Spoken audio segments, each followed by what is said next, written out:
నమస్తే ప్రజాప్రతినిధి న్యూస్ కి స్వాగతం. నా పేరు యశ్వంత్. కొమరవెల్లి పట్టణ కేంద్రంలోని స్థానిక జెడ్పీహెచ్ హైస్కూల్లో బీఆర్ఆర్ ఫౌండేషన్ ఆధ్వర్యంలో నిర్వహించిన వాలీబాల్ టోర్నమెంట్ని ప్రారంభించిన జనగామ నియోజకవర్గ గౌరవ ఎమ్మెల్యే డాక్టర్ పల్లా రాజేశ్వర్ రెడ్డి. ఈ సందర్భంగా ఎమ్మెల్యే మాట్లాడుతూ యువకులు క్రీడాకారులు తమ నైపుణ్యం ఆటలలో చూపించి రాష్ట్ర స్థాయిలో జాతీయ స్థాయిలో పేరు ప్రఖ్యాతలు సంపాదించుకొని ఇటు రాష్ట్రానికి అటు దేశానికి మంచి పేరు తీసుకురావాలని అన్నారు. యువకులు విద్యలోనే కాకుండా క్రీడల్లో కూడా నైపుణ్యం ప్రదర్శించి ఉద్యోగాలు సంపాదించుకోవచ్చు అని అన్నారు. ఇంకా ఈ కార్యక్రమంలో బీఆర్ఆర్ ఫౌండేషన్ చైర్మన్ బొంగు రవీందర్ రెడ్డి మరియు టీఆర్ఎస్ పార్టీ నాయకులు, కార్యకర్తలు, క్రీడాకారులు పెద్ద సంఖ్యలో పాల్గొన్నారు. ఆటగాళ్లకు, పోటీగాళ్లకు అందరూ కూడా శుభాకాంక్షలు. అందరూ కూడా బ్రహ్మాండంగా ఆటలో గెలవాలని చెప్పేసి ముందు నేను వారికి విషయం చెప్తున్నాం. ఈ రోజున బీఆర్ఆర్ ఫౌండేషన్ ద్వారా బొంగు రాజేందర్ రెడ్డి గారు ఈ ప్రాంతంలో పండుగ సందర్భంగా ఆటల పోటీలు పెట్టాలని చెప్పేసి ఇక్కడున్న మాజీ నాయకులందరితో ఒక సహకారంతో పెడుతుందంటే మంచి కార్యక్రమం చేయండి అని చెప్పి నేను ప్రోత్సహించాను. ఎందుకంటే పక్కనే ఉండే ముగ్గుల పోటీ కూడా ఇవాళ మన యొక్క ఇంకొక మహిళా నాయకురాలు పెడుతుంటే అక్కడికి కూడా పోతున్నాం. ఎందుకంటే ఇవాళ టెక్నాలజీ పెరిగిన తర్వాత చాలా మంది స్కూల్ అయిపోయిన తర్వాత వచ్చి ఆ స్కూల్ ఆటల కంటే ఎక్కువ కూడా ఫిజికల్ ఎక్సర్సైజ్ కంటే ఎక్కువ కూడా మొత్తం మీద వాళ్ళ యొక్క సిస్టమ్ మీద కానీ లేకపోతే టెలిఫోన్ లో వాళ్ళకైతే మొబైల్ ఉంటుందో దానిలోనే ఎక్కువ ఆటలాడుతూ ఉన్నారు. ఫిజికల్ ఆటలు తగ్గిపోయి వీడియో గేమ్స్ లేకపోతే అందులో మొత్తం కూడా వస్తున్నాయి. సో తద్వారా ఈ ఆటల కంటే కూడా ఆటల మీద చేయడం వల్ల ఫిజికల్ ఫిట్నెస్ ఉండట్లేదు.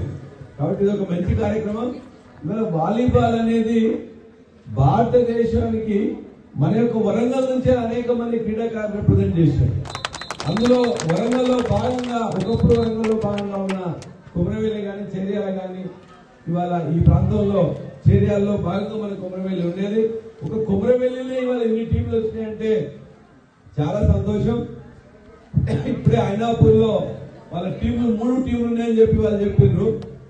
అందులో చిన్న పిల్లలు వాళ్ళందరూ కూడా 10-12 ఏళ్ళు ఉన్న వాళ్ళు మాది కూడా టీం రావడం అంటే చాలా సంతోషం. చాలా మంది అంటే పెద్ద సీనియర్ టీం ఉంది, ఇంకో టీం, రెండో టీం ఉన్నది, మూడో టీం కూడా ఇవాళ వాళ్ళ జూనియర్స్. అంటే వాళ్ళందరూ వాళ్ళ యొక్క ఆటల వారసత్వాన్ని వాళ్ళందరికీ ఇవ్వడం అంటే ఆ గ్రామ ప్రజలకు, నాయకులకు, అదేవిధంగా క్రీడాకారులందరూ కూడా నేను శుభాకాంక్షలు తెలియజేస్తున్నా. ఇందులో ఒకరు గెలుస్తూ ఒకరు ఓడిపోతాం, కొంతమందికి ప్రైజ్లు వస్తాయి, కానీ ఇందులో పోటీలో పాల్గొనడమే మన యొక్క విజయం.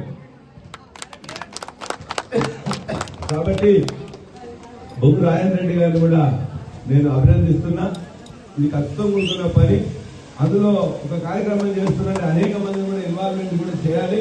ఇవాళ మొత్తం ఇక్కడ మొత్తం పొలిటికల్ లీడర్షిప్ అంతా కూడా ఒక దగ్గరికి వచ్చి ఒక మంచి కార్యక్రమం కాబట్టి సహాయం చేసినందుకు వారందరినీ నేను అభినందిస్తూ, పిల్లలకు ఉపయోగపడే, పిల్లల్లో సృజనాత్మకత పెంచే, ఫిజికల్ ఫిట్నెస్ అయ్యే ఇటువంటి పోటీలు ఎల్లకాలం జరగాలని చెప్పేసి మనసారా కోరుకుంటూ వీరిని కూడా రాజేంద్ర రెడ్డి గారిని అభినందిస్తూ వారందరికీ కూడా శుభాకాంక్షలు తెలియజేస్తూ, స్పోర్ట్స్ స్పిరిట్ తో ఆడండి. గెలిస్తే గెలిచినని చెప్పేసి విర్రవిగొద్దు, ఓడిన వాళ్ళు కుంగిపోవద్దు. పొంగిపోవడం కానీ కుంగిపోవడం కానీ ఉండొద్దు. ఇలా ఓటంలోకి వెళ్ళి మళ్ళీ గుణపాఠం తీసుకొని మళ్ళీ టోర్నమెంట్ లో గెలవాలని చెప్పేసి ఉండాలి. ఆ విధంగా అందరూ చేస్తారని చెప్తూ మీ అందరూ కూడా శుభాకాంక్షలు. పండుగ సంక్రాంతి పండుగ శుభాకాంక్షలు తెలియజేస్తున్నాను. జై తెలంగాణ.